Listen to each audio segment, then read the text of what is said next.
আজকের ক্লাসে সবাইকে স্বাগতম। আশা করছি প্রত্যেকে ভালো আছো। তো আমরা সংখ্যাপদ্ধতি এই চ্যাপ্টারটা শিখছিলাম, তারই ধারাবাহিকতা আজকে আমরা শিখব কিভাবে বিসিডি কোড থেকে বাইনারি সংখ্যা রূপান্তর করতে হয়। চলো দেরি না করে শুরু করা যাক। তো এখানে আমি একটা চার্ট লিখেছি। এই চার্টটা কীভাবে করেছি সেটা ডিসক্রিপশন বক্সে আমি লিঙ্ক দিয়ে রাখবো। এটা খুব সহজে কৌশল একটা মনে রাখা যায়, কীভাবে দশমিক মান থেকে বিসিডি মান বের করা যায়। এখানে একটা বিসিডি সংখ্যা মান দেওয়া আছে। তো এখান থেকে আমরা কিভাবে বাইনারি সংখ্যা রূপান্তর করতে হয় সেটাকে শিখব। তো বিসিডি থেকে সরাসরি বাইনারিতে প্রকাশ করা যায় না, সেই ক্ষেত্রে আমাদের প্রথমে দশমিকে প্রকাশ করতে হবে। তো প্রকাশ করার জন্য বিসিডি হচ্ছে 4 বিটের দশমিক মান। তো প্রত্যেকটা বিট 4 বিট করে, এখানে আমরা প্রথমে 4 বিট করে ভাগ করব। 1 2 3 4, 1 2 3 4। যে ভাগগুলো পাবো ব্লকগুলা, সেগুলো আমরা প্রথমে 0 0 1 1 1 0 লিখলাম, একটি স্পেস দিয়ে পরে আছে 0 1 0 1। এগুলো বিসিডি মান, তাই তার বেস হবে বিসিডি, এখানে লিখব। এখন আমরা চারটার দিকে তাকাবো। 0 0 1 0 0 0 1 0 হচ্ছে, তার মান হচ্ছে 2। 0 1 0 1 0 1 0 1 এর মান হচ্ছে 5। এগুলো দশমিক মান, সেজন্য 10 হবে। তো 2 5, এখন স্পেস ছাড়া লিখব দশমিক।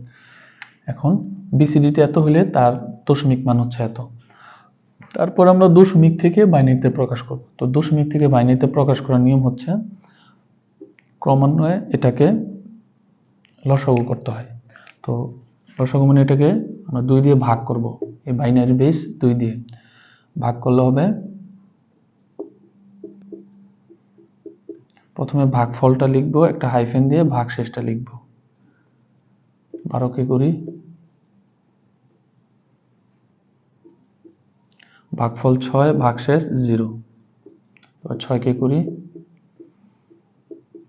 ভাগফল 3, ভাগশেষ 0।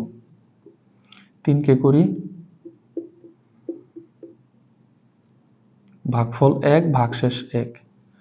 এভাবে করতে করতে ক্রমান্বয়ে যখন এই পাশে এই ডিজিট তুলনায় এই ডিজিট ছোট হয়ে যাবে, তখন এখানে 0 আর এই ডিজিটটা এখানে চলে আসবে, তখন আমাদের কাজ শেষ।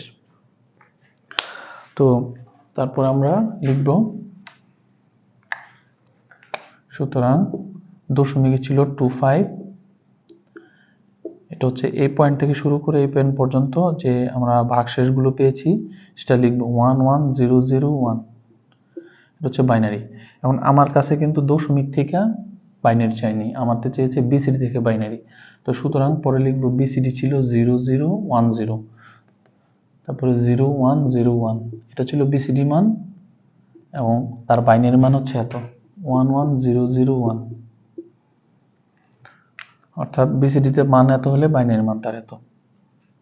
আশা করছি বুঝতে পেরেছো। যদি কোথাও বুঝতে সমস্যা হয় অবশ্যই কমেন্ট বক্সে জানাও, আমি অবশ্যই তার রিপ্লাই দেবো। আর ভিডিওটি ভালো লাগলে সবার সাথে শেয়ার করো, যাতে তারা প্রত্যেকেও তোমাদের মতো করে সহজে এই বিষয়গুলো শিখতে পারে। সেই পর্যন্ত আল্লাহ হাফেজ। পরবর্তী কোনো ক্লাসে দেখা হচ্ছে।